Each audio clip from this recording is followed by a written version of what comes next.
Muy bien, chicas, chicos, los saludo. Mi nombre es Daniel Arias, soy el profesor titular de la cátedra y con este video queremos compartir con ustedes un concepto que para nosotros es muy importante, que es el de planificación diagnóstica. El concepto de planificación diagnóstica desarrollado por nuestra cátedra pretende trabajar sobre el uso racional de los métodos complementarios de diagnóstico, su correcta y eficiente utilización. Bien, la planificación diagnóstica, chicos, es un acto médico. La planificación diagnóstica nunca puede ser una receta, porque una receta la puede ser el propietario del paciente. Debe ser y es un acto médico, donde juegan muchos factores, por ejemplo, costos. Quizás el método complementario que ustedes seleccionan es muy costoso y el propietario no lo puede afrontar. También otro factor es la disponibilidad tecnológica. Puede que el método complementario que ustedes seleccionaron, una resonancia, no tengan posibilidad de realizarlo, no haya en la zona. También el estado del paciente, un paciente descompensado, hay unos estudios, muchos estudios que no se van a poder realizar inmediatamente. Primero va a haber que compensarlo.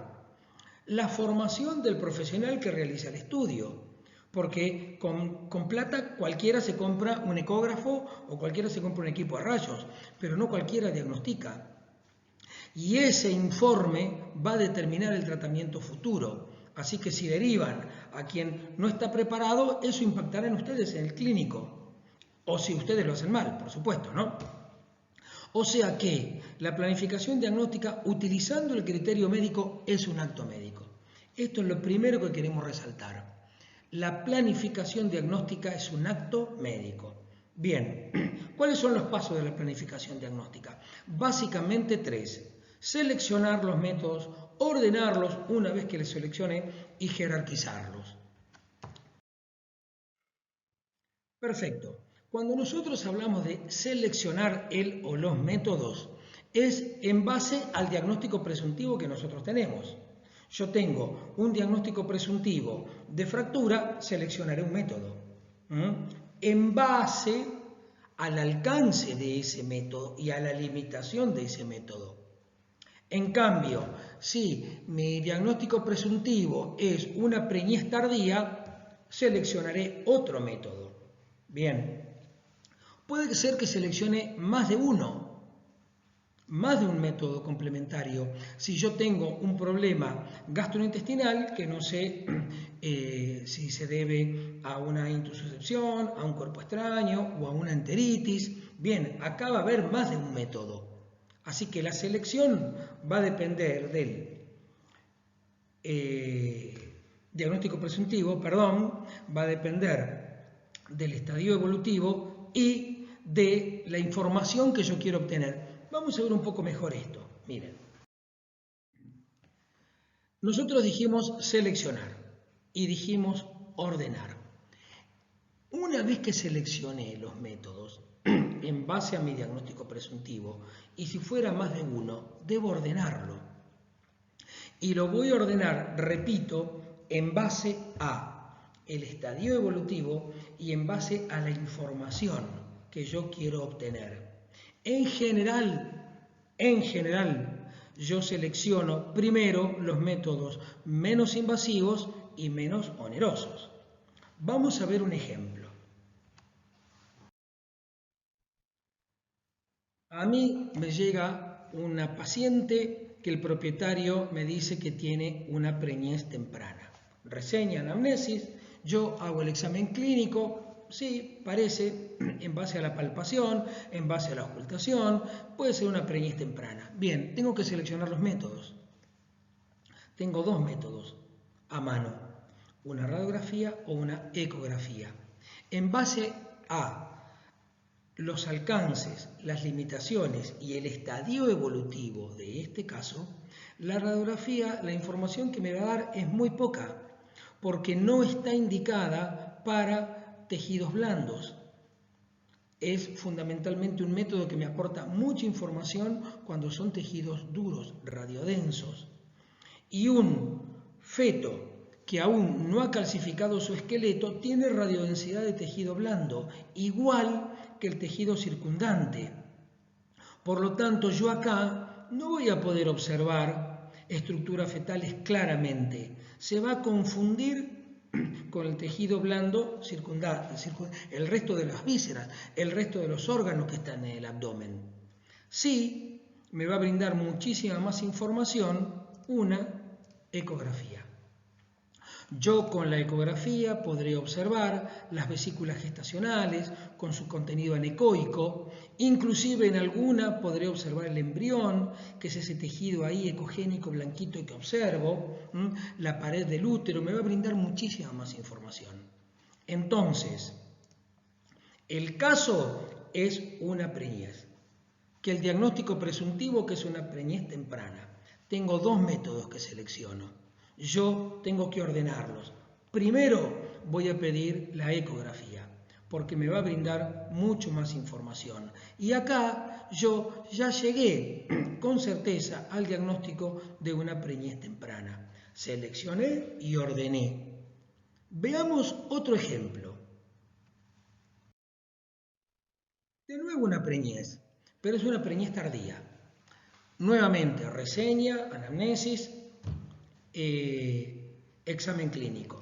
Puede ser una preñez tardía. Nuevamente, en base al estadio evolutivo, yo puedo hacer una placa o puedo hacer una ecografía, porque en los dos casos voy a poder ver a los fetos. Pero ahora lo que va a primar es la información que quiero obtener yo. Si lo que yo quiero obtener es el número de fetos para poder programar el parto, el método complementario de los que yo seleccioné de primera elección va a ser la radiografía. Porque con la radiografía podré observar, como en este caso, si se trata de una preñez única, contando los cráneos y las columnas vertebrales. O en este caso se trata de una preñez múltiple. Podré decir con certeza el número de cachorros y podré programar ese parto. Espero que nazcan 7. Tienen que salir 7. Ahora, si el dato que yo quiero obtener, si la información que yo quiero obtener, porque el número ya lo sé, es viabilidad fetal, es saber cómo están esos fetos, si están vivos, si están bien, lo que voy a pedir es una ecografía. La ecografía como método dinámico me va a poder observar, me va a permitir observar el corazón, la frecuencia cardíaca, inclusive medirla. Voy a poder ver los movimientos fetales para evaluar esta viabilidad fetal. Entonces, en este caso, de una preñez tardía, yo seleccioné de nuevo una ecografía y una radiografía. Pero a la hora de ordenarlas, dependió de la información que yo quise obtener.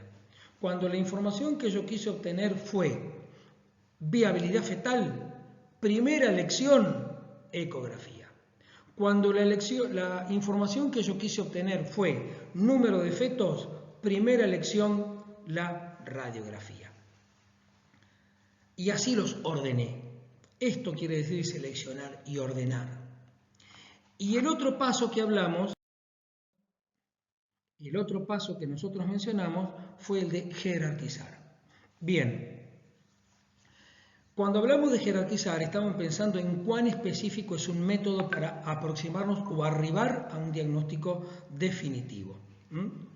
A veces no hay que jerarquizar. Un método complementario de primera elección es a su vez el de mayor jerarquía. Pensemos en una fractura. Bien, en una fractura el método complementario de primera elección es una radiografía y no necesito otro. Ya la vi la fractura, ya tengo el diagnóstico, no tengo que hacer otro más. Entonces es de primera elección y es de mayor jerarquía. Pero en otras situaciones como el que vimos anteriormente o en otras como el que vamos a ver ahora, yo selecciono, tengo que ordenar y tengo que jerarquizar. Vamos a ver el ejemplo. Bien, en este ejemplo el paciente tiene un diagnóstico presuntivo en base a los datos de reseña, anamnesis y examen clínico de enteritis. Bien, yo sospecho, tiene una diarrea crónica, que hay una inflamación intestinal. Los métodos que podría seleccionar son una radiografía, una ecografía o una endoscopía. Esto es lo que selecciono. Ahora, en base a los alcances y limitaciones, yo sé que la información que me va a dar una radiografía es muy poca. Es un método estático, fundamentalmente indicado para tejidos duros, para tejidos blandos. Voy a ver estas radiodensidades de tejido blando y como máximo podré ver un engrosamiento de la pared, aire, acá oscuro, radiolúcido, que es muy específico, un montón de situaciones. Hace que se acumule aire en el intestino, así que es un método complementario que me brinda muy poca información, que le agrega un costo al propietario, entonces lo voy a descartar. Lo selecciono, pero lo descarto. ¿Tengo la posibilidad de hacer una ecografía?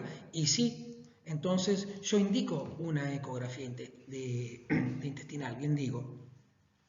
Es un método dinámico, entonces voy a poder observar estos movimientos que es el peristaltismo intestinal, voy a poder observar esta pared engrosada, pero ahora voy a poder ver que es a expensas de la mucosa, voy a poder confirmar la enteritis, que hay una inflamación de la mucosa, que hay una hiperquinesia, un aumento de los movimientos intestinales, pero de todos modos esta enfermedad no tiene nombre, sigue siendo una enteritis. Para ponerle nombre voy a indicar, si tengo la posibilidad, una endoscopía. Acá tenemos una foto de una pinza de biopsia tomando una muestra de la pared intestinal. A partir de esta muestra y del análisis de la misma, llegaré al diagnóstico definitivo. En este caso se trataba de una enteritis linfoplasmocítica. Entonces, yo tuve un caso, hice la selección de los métodos, los ordené en base a los alcances y limitaciones, en base a la disponibilidad, en base al costo, y como primera elección fue la ecografía. Como mayor jerarquía fue la endoscopía, que me terminó dando el nombre de la enfermedad. Bien, chicas y chicos, espero haber sido claro. Si no es así, tenemos las actividades sincrónicas y la Moodle, ¿no?, para hacer las preguntas. Pero queremos compartir esto con ustedes y pretendemos que lo incorporen a su vida profesional. Perfecto, muchas gracias por la atención y hasta pronto entonces.